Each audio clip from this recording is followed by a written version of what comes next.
maybe a year ago, 6 months, Brian Walker came one down on Lafarge, and it was really helpful.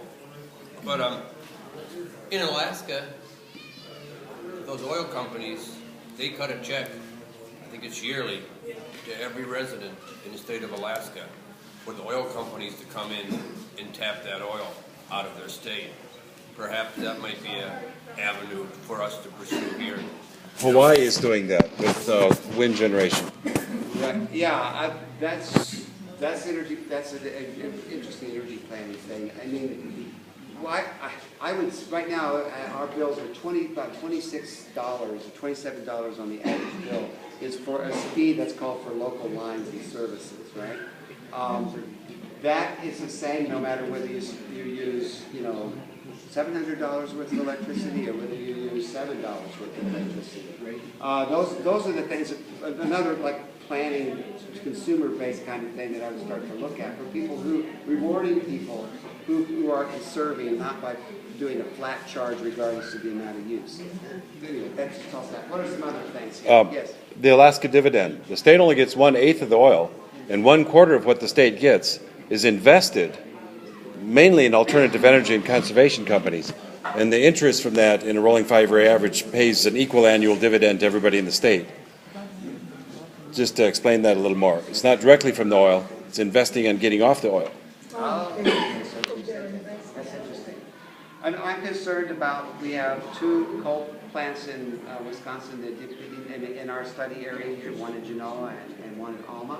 Alma, I understand, is running at Genoa is running at a very, very low level right now. Workers have been told basically that, we don't know exactly what the situation is here. If you look at this line here from the Badger CapEx 2020 Badger Crude Line, it has a capacity of about 4,500 megawatts. And I was told one place in the ATC meeting today that was completely wrong, and I was told by another place that we're not really sure if that's wrong. That could be, well, it came out of one of their studies, so we'll see. The idea here is 4,500 megawatts in Wisconsin. If you added up all of the power generation on average at any given moment in time, on average, that would be about 7,600 megawatts of power. So this one line alone would be capable of carrying over half of the energy used in the state on average. Now, that's pretty amazing. Danielson's just dreaming this up. The thing that concerns me about it in terms of this local power thing is that we know what happens in export-based economies when we move production out of the United States, when we move it out of our communities into another economy, we lose the jobs. So, in the plan somehow, and among the questions that we ask, I'd like to hear some discussion about what the impact on power generation jobs are, both utility companies and in alternative utility companies. Okay.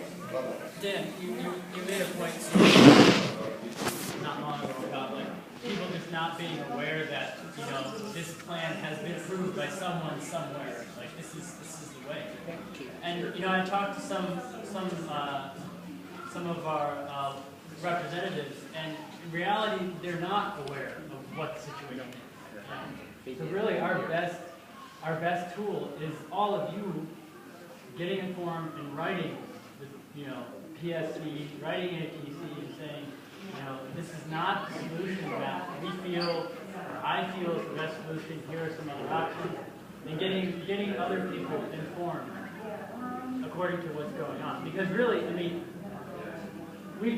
Rob has done a lot, and we've all done a lot, but it's really going to need everyone doing a little bit, writing a letter to someone and letting them know what's going on, how you feel on, and that's really going to be where these initiatives are going to go forward. When I talked to the representatives and they said, yeah, I got 10 letters, and I was amazed that I got 10 letters about one thing. That was kind of blowing away to me. Besides that. What else can you do besides that? That's well, right, but that's what we all want to know. Okay. What can we do to stop it? The last They've already spent millions of dollars just on their advertising to try to convince us that they're doing something good. This is a key how do you fight something like that? This is a good question, and first of all, there are lots of things that can be done. There are lots of them, and I'll just quote from the Washington Post that summarized the article for the path line, which is between Western Virginia towards Delaware, that was stopped because it was proven that the line was not needed. Okay, the line was stopped dead cold because the high voltage solution was not needed.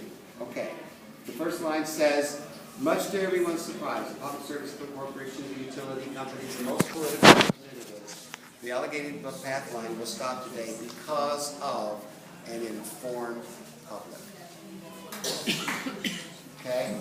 That's really where it is. There's no secrets. And when I gave the analogy of you're informing yourself here today, your neighbors a mile away. We need to write letters. Right now, I was told a number that we have over 300 letters that have been written to ATC that they're going to hurriedly answer. We know what their answers are going to look like. We're going to answer those. The questions for those letters, if you want to know what questions are over on this table, there's a little form that you can get. That's a 2-page thing that talks about the basics of letter writing. You want to write letters about what?